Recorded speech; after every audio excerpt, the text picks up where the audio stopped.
जय श्री कृष्णा। सबके लिए राम राम जी।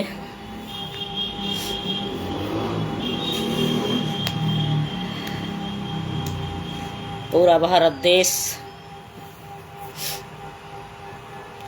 3 दिन से दुख के सागर में डूबा हुआ है। हर आंख से आंसू बह रहा है। आप सबको पता ही है। तो सबसे पहले जो हमारे भारत देश के वो निर्दोष जिनका कोई कसूर नहीं था, अपने जीवन के कुछ खुशियों के पल, कुछ छुट्टी का समय बच्चों को, परिवार को, अपने साथी को लेकर के कश्मीर की खूबसूरत वादियों में खुशियों का समय बिताने के लिए गए थे। वो टूरिस्ट घूमने गए थे और वो कोई आतंकवादी नहीं थे। पढ़े लिखे शिक्षित सभी लोग थे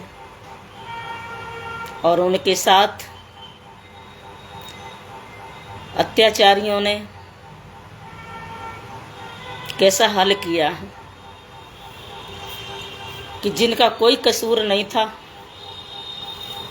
जिनका कोई गुनाह नहीं था, किसी की शादी को 3 दिन हुए, किसी की शादी को 2 महीने हुए, तकरीबन 27-28 भारतीय शहीद हो गए। मरे तो नहीं कहे जाएंगे। और उन्होंने अपनी कुर्बानी बिना कसूर के दे दी। उनको कुछ पता भी नहीं चला।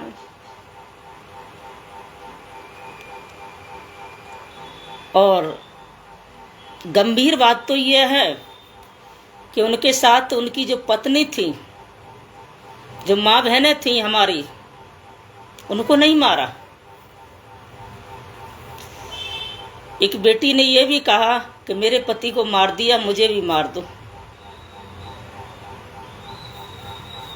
तो कितना भयंकर संदेश दिया। ये बहुत बड़ी बात है कि तुम्हें इसलिए नहीं मारूंगा कि तुम जाकर के मोदी को या भारत सरकार को कह दो, सूचना दे दो, इसलिए मैं छोड़ रहा हूं। तो ये उन्होंने सोची साजिश एक नीति के तहत संदेश दिया और उन बेगुनाहों का इस कदर कत्ल किया जिनका न नाम पूछा, न जाति पूछी, न गांव पूछा, न डिस्ट्रिक्ट पूछा, न प्रदेश पूछा, न जिनका कोई गुनाह पूछा, केवल उनका धर्म पूछा। क्या आप हिंदू हो? हम सब जानते हैं कि हम भारत देश के रहने वाले हैं, हम सब सनातनी हैं। और वैसे तो हिंद महासागर के बीच में रहने वाले सभी हिंदू हैं, लेकिन जो सनातन धर्म का पालन करते हैं, कुछ ऐसी लंबे समय से विडंबना चल रही थी हमारे देश में, हिंदू मुस्लिम करके, और उसका फायदा उन दुराचारियों ने उठाया और आकर के धर्म पूछा कि तुम हिंदू हो तो कलमा सुन पढ़िए। अब भला हिंदू बेचारा क्या कलमा जाने, और कोई जानता भी होगा तो क्यों पढ़े? उन्हें समझने का भी अवसर नहीं मिला। इतने पे भी तसल्ली नहीं हुई तो उनके कपड़े उतरवा करके देखा और ऐसी निर्मम हत्या की, गोली मार दी। कितनी ताकत और कितनी हिम्मत होगी उन बहन बेटियों के अंदर, जो अपने घरों से हजारों किलोमीटर की दूरी पर और अपने आंखों के सामने इस कदर मरता हुआ देख करके और कुछ नहीं कर पाई, और भला कर भी कैसे सकती। और उन अपराधियों ने एक संदेश छोड़ दिया कि जाकर के अपने सरकार को, भारत सरकार को, मोदी जी को बता देना। तो सबसे पहले तो उन दुखी आत्माओं को, दिवंगत आत्माओं को हृदय से भावपूर्ण श्रद्धांजलि अर्पित करते हैं। 2 दिन से बराबर यही न्यूज देख रहे हैं, लेकिन हृदय काम नहीं कर रहा। बहुत कम पीड़ा होती है मुझे किसी भी चीज की, लेकिन आंसू बंद नहीं है। तो मुझे लगता है कि पूरे भारत के लोग रो रहे हैं इस समय, जिन्हें भारत देश से प्यार है, जिन्हें अपने भाइयों से प्यार है। और उनकी डेड बॉडी को देख करके ऐसा लग रहा था कि तो सबसे पहले उनकी आत्मा को शांति मिले और उनके माता पिता परिवार को एक हिम्मत दे परमात्मा। और हम सबको ये समझना होगा कि वास्तव में हम सनातन धर्म की उस ऊर्जा शक्ति से, परमात्मा की शक्ति से हम जीते हैं। और तो हमारा ये धर्म बनता है कि इस समय हम जात पात, पक्ष विपक्ष सब कुछ छोड़ करके एक आवाज बने, संगठित हों, ताकि आने वाला पल कोई ऐसा बुरा ना हो। वैसे कुछ तसल्ली हुई है कि हमारे यहाँ सर्वदलीय बैठक होकर के भारत सरकार ने ऐसा निर्णय लिया है कि इसका बदला, विश्वास है पूर्ण रूप से कि अच्छा ही लिया जाएगा, ताकि कभी कोई दोबारा हमारे देश की तरफ आंख न उठाए।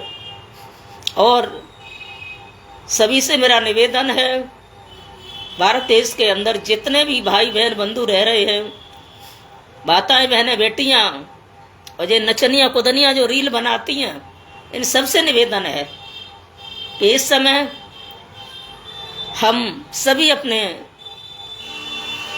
ये मन समझो कि वो 27-28 लोग मारे गए हैं।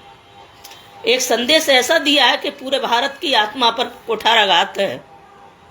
आप लंबे समय से देख रहे हो कि बांग्लादेश में क्या हो रहा है, और किसी ने सोचा भी नहीं था। वो कोई डाकू नहीं थे, कोई अपराधी नहीं थे, उन्होंने कुछ किया नहीं था, और पल मात्र में उनकी जिंदगियां किस कदर खत्म हो गई। तो पता नहीं है कब किसका कैसा समय आ जाए, लेकिन हम लोग उम्मीद करते हैं। और हमारे सनातन धर्म में इतनी ऊर्जा शक्ति है कि जिसने अगर वास्तविक आत्मा से उसका पालन करके जिया होगा तो उसे अनुभव होगा। तो हम सबका एक ही धर्म है कि हम उस दिव्य परमात्मा का इस कदर चिंतन करें कि हम तो घरों में पड़े रहते हैं, सोते रहते हैं, और आज हमारे पाकिस्तान के बॉर्डर पर जो भारत माता के बेटे, वो भारत के लाल, उनकी माता, उनके पिता इस कदर कितने दुखी होंगे, कितना टेंशन में होंगे कि जो खुली आसमान के नीचे जंग लड़ रहे हैं और तमाम बारूद का पिटारा छाती से बांध करके, गिरकंदरा बीहड़ वन में छुप करके, चल करके, भूखे प्यासे, तो उनको एक संदेश मिले कि हम अपने भारत के लिए लड़ रहे हैं। उनको ऊर्जा शक्ति मिले कि उनमें बहुत सारे बच्चे भाई ऐसे हैं कि जो स्वयं वीडियो डालते हैं, देखते हैं कहाँ क्या हो रहा है, तो किसी के दिल पर ऐसी चोट न पहुँचे। तो हम सबको इस समय इधर उधर की सारी बातें छोड़ करके एक होने का समय है इस समय। और जितने भी धर्माचार्य हैं, जो भी अपने मंच से संदेश देते हैं, बैठते हैं, कथा वाले, प्रवचन वाले, अध्यात्म से जुड़े गए, वो सभी का एक धर्म है कि सभी को आवाज़ उठानी चाहिए। वैसे 3 दिन से भारी रूप में हमारे भारत से एकाग्रता की आवाज़ें आ रही हैं। सब दुखी है, बहुत पीड़ा है, और ये शायद पहले तो मुझे पता नहीं, लेकिन हमारे जीवन की ये सबसे बड़ी घटना है, क्योंकि कभी तो किसी चीज को लेकर के झगड़ा होता होगा, कभी कोई चीज होगी, लेकिन इस समय जो गए हैं वो सिर्फ बेगुनाह गए हैं, जिनका कोई कसूर नहीं था। कितनी खुशी के साथ गए थे कि चलो आनंद लेंगे, खुशी के कुछ पल बिता के आएंगे। वो बेटी देखी जिसके हाथों की मेहंदी भी नहीं छूटी, और 3-4 दिन में 16 तारीख उसमें दी जा रही है। 16 तारीख को शादी थी, शादी 19 तारीख की थी, क्योंकि जो हरियाणा के जो शहीद हुए हैं विनय जी, उनके जानने वाले हमारे यहाँ आते जाते हैं, उनसे काफ़ी अच्छा संबंध है। उन्होंने उस शादी में शरीक भी हुए थे, बताया भी था। तो 3 दिन के अंदर उनकी दुनिया ही उजड़ गई, उसके हाथों की मेहंदी भी नहीं छूटी। हाथों में शादी का चूड़ा पहने हुई थी वो बेटी। कौन सी हिम्मत होगी उस एकांत में परिवार से दूर रह करके अपने पति के लाश को गोदी में रख करके रो भी नहीं पा रही थी, उसकी आंखों में आंसू भी नहीं थे। तो मुझे लगता है कि प्राण ही नहीं निकले उस बेटी के। तो आज हम सबका ये धर्म है, हम सबका ये कर्तव्य है कि हम सब कोई भी ऐसी वीडियो, ऐसे शब्द ना लिखें जो हमारे देश के लिए, हमारी मानवता के लिए, हमारे भारत की अखंडता के लिए, हमारे भारत देश के लिए जो नेगेटिव बन करके जाएं। और आगे जो हो गया है वो तो कभी पूरा नहीं हो सकता, जो हानि हुई है। लेकिन बहुत अच्छा फैसला लिया है हमारी सरकार ने, जिसमें सभी एकत्रित होकर के एक आवाज बन रहे हैं।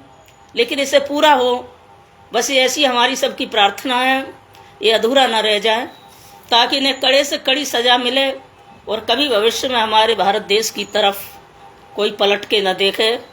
ये बहुत बड़ी पीड़ा है, बहुत बड़ी त्रासदी है, इसे कभी कोई पूरा नहीं कर सकता। इसी के साथ